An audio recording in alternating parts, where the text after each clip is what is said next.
Well, good day and hello again. And so today, in episode 26 of my vlog, I've decided to share with you not a lot of my own opinion or opinions that I've gathered from others, but to share with you a poem, and a poem that inspires me and has been inspiring me for years and years and years.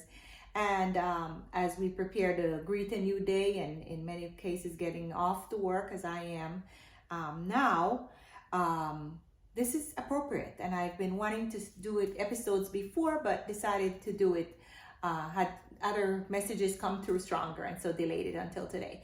So when I was growing up, my father was an avid reader, and there were always books around the house. I don't think he was aware, but my mom was, that I would pick them up off very often and read them. And so one of my favorite books was a poetry book by a poet, which probably many of you have heard of, called Khalil Gibran. And I think he was an Eastern poet, and I've read up about him, but I'm not he was an Eastern poet. And so one of my favorite poems from him, and I have this book now, which I highly recommend if you have access to it, but I really like it. It's the collection of his and other works in there. And he speaks on many topics. But work is one of my favorite ones, and I might decide to share others later, or you may know them and I've already read them. I'm not going to bore you with the whole poem, because you can go on Google. If you don't have the book, you can go anywhere and find Khalil Gibran work. I want to point out to you some very specific parts of this poem that touches me, and that I hope will inspire you as you move through your day today, doing whatever work you choose to do today. And I am telling you, if you don't choose to do it, please don't be there, okay? Because you don't bring your best self to it. It's not beneficial to you nor to those you serve. The poem is called Work, and the first line says, "Speak to us of work." And so here's where the wisdom comes in. And I picked the parts that appeal to me most, and as you go through it, you might find some that appeal to you even more. So one passage says, "But I say to you that when you work, you fulfill a part of Earth's furthest dream, assigned to you when that dream was born. And in keeping yourself with labor, you are in truth loving life.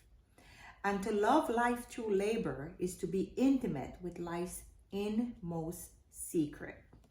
Love it. And then another line says, "And all work is empty, save when there is love. And when you work with love, you bind yourself to yourself and to one another and to God. It is to sow seeds with tenderness and reap the harvest with joy, even as if your beloved were to eat the fruit. And to know that all the blessed dead are standing about you and watching. Often have I heard you say, as if speaking in sleep, 'He who works in marble and finds the shape of his own soul in the stone is nobler than he who plows the soil. And he who seizes the rainbow to lay it on a cloth in the likeness of man is more than he who makes the sandals for our feet. But I say, not in sleep, but in the wakefulness of noontide, that the wind speaks not more sweetly to the giant oaks than to the least of all the blades of grass. Work is love made visible. And if you cannot work with love, but only with distaste, it is better that you should never leave your work and sit at the gate of the temple and take alms of those who work with joy. For if you bake bread with indifference, you bake a bitter bread that feeds but half man's hunger. And if you grudge the crushing of the grapes, your grudge distills a poison in the wine. And if you sing though as angels and love not the singing, you muffles man's ears to the voices of the day and the voices of the night." And so those are a couple of the stanzas from this poem that I really, really enjoy and really motivates and inspires me.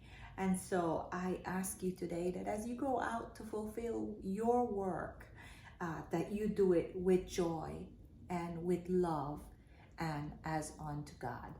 And that's my sharing for today. Thank you for listening again.